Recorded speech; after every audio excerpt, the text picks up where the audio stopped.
On a whim today, I decided to pull out this little Alesis Nanoverb that I've had for a number of years and capture some impulse responses. This unit was built in 1997 and it's an 18-bit digital multi-effects unit. I don't really see any use on most projects for routing this outboard, and it's kind of a whole bunch of hassle for something that I'm sure I've got better reverbs in the box already.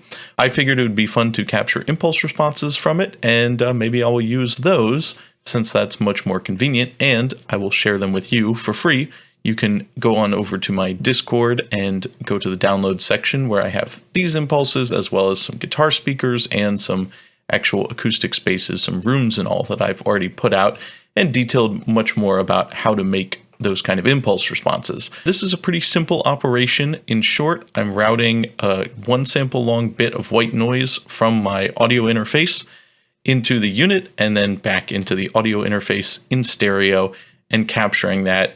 I set 4 different levels on the adjust knob for each of the reverb rooms in there. So I will show you a demo of those, and I will show you a little time lapse of, how I recorded it and how I edited it if you're looking to make impulse responses of your own. And this is a really easy way to do it. If you have something like a reverb pedal for a guitar or any kind of old digital rack effects, you can record impulses this way, and you can use them and you can put them out for others too. Without any further ado, let's get into some demos of my results, and then I will go through how I recorded them.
So this unit has one adjustment knob and it does different things on different sounds, but I set them all the same for all of these captures just so I have something that's repeatable and that I could do quickly.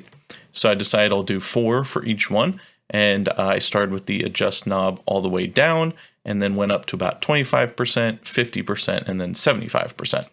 I found on most of the reverbs that sticking it all the way up was like a 20 or 30 second long reverb. It was just way too much. As I said, the recording is very simple. I just run a 1 sample long bit of white noise out of the interface through the unit and back in stereo and record the result. I did play around with the input and output on the unit to maximize the signal to noise ratio, and I had my interface all the way up and the preamps up a little bit on that too. So I just did some experiments to see what the signal to noise ratio looked like and get it somewhere where I was happy with it. And these don't really sound noisy to me, so that it seemed to work. I turned the peaks display way up on Reaper so I can see what I'm doing, and just go to the start of the impulse and split it there. I put in a tiny crossfade at the beginning and a little bit more dramatic one at the end, again just to reduce any chance of pops or other artifacts getting in there.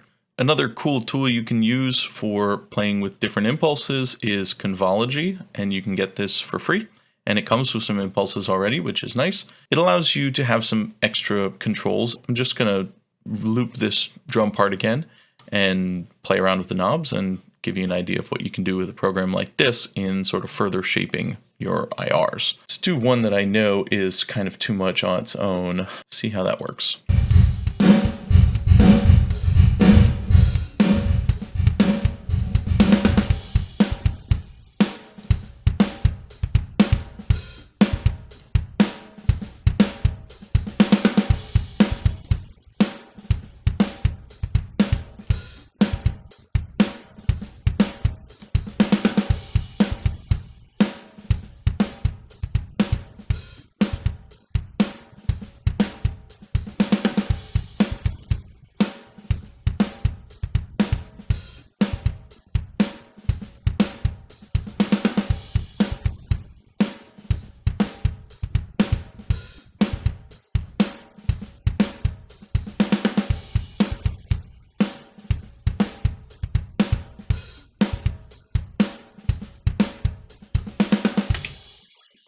So there's a number of features there that may be useful in creating some weird effects or just sort of refining. You can do some subtle natural adjustments to refine something, especially with the EQ and the decay time.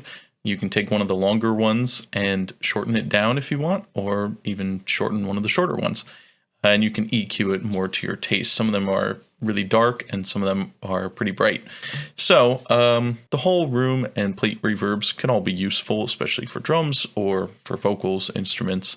Those all sound pretty good. I think it's an interesting, pretty cool sounding unit. Unfortunately, I can't really capture some of the more wild effects with the chorus and the rotary and the flanger and stuff. I don't think you can really capture that stuff with an IR. That being said, I don't think you're missing much. There's a million plugins like that that will do the job better with more controls. It's an outdated piece of gear and maybe it's interesting to you. This was interesting to me, and who knows, I'll see if I can find a way to use these somewhere. It might be a nice effect, especially if you're going for a more retro period piece kind of thing. Who knows? Either way, you can download them for free over at my Discord, link in the description, and I hope you've enjoyed this. Thanks for watching. I will see you again soon.